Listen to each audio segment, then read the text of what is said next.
Hi, my name's Alison, and I found Open Road really helpful to me. My life was very chaotic.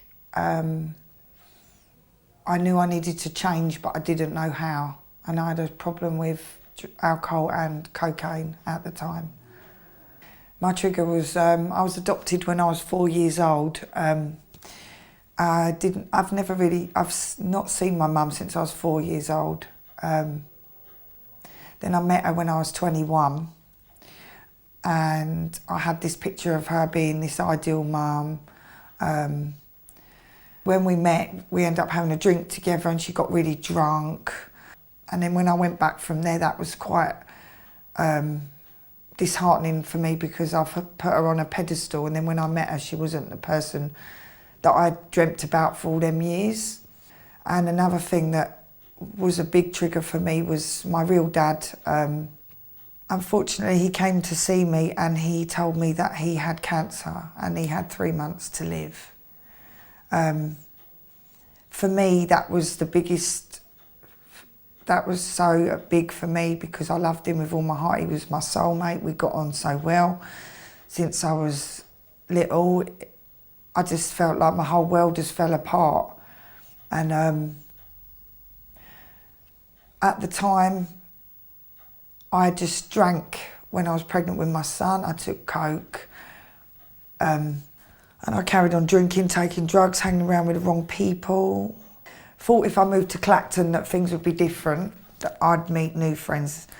But eventually realised when I moved to Clacton it wasn't them, it was me I needed to change. At that point, drink had took over my life. Every time I drank, I'd be put in the cells, or I'd get in a fight, or I'd end up in somewhere where I didn't know how I got there, or in someone's bed. So basically, New Year's Eve, I was out with my daughter who's 10. We was having a Chinese, me and my partner and my kids, and my son was there and his girlfriend.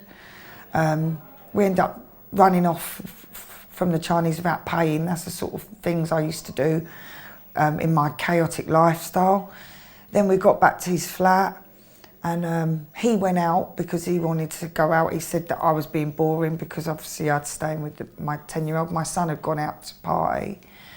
And my daughter was sobbing her heart out, just saying, "Mum, why do you have to keep getting drunk?" Loads of times she'd done that, and I'd never really acknowledged her. I'd always used to just say, "Oh, shut up and get another bottle of wine." But this time, something happened to me. I don't know what happened, but I just thought, I can't go on like this, another year of this. So I stopped drinking at 10:30 at night. I just tipped the vodka down the sink. I went back into the front room with my daughter, and when we watched the 12 o'clock New Year, I was drinking a glass of water, and I saw the New Year in, not sober, but I didn't drink anymore. Then I got up the next day and I rang my key worker from Open Road and I told her what I'd done.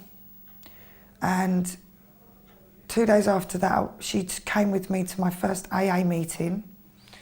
And I'm now 5 years and 4 months sober and clean. I'm now in Open Road. I am a volunteer and I love it. I've been here since January. It's quite daunting for me because I do see a lot of people in here that I know from my old life. But it gives me more strength because I know I don't want to go back to that place I was in before. And it gives them people hope because when they see me here, they know how bad I was and they know that I'm in recovery now, and it hopefully gives them a good message that if I can change, they can. I'd just like to say thank you, especially to my key worker, Sue Peachy, who stuck by me for 6 years. I've now known her for 9 years. She gave me a reference for this job here, and all the people that helped me along my journey, and they also helped my partner. And without this place of Open Road, I don't know where I'd be. Thank you.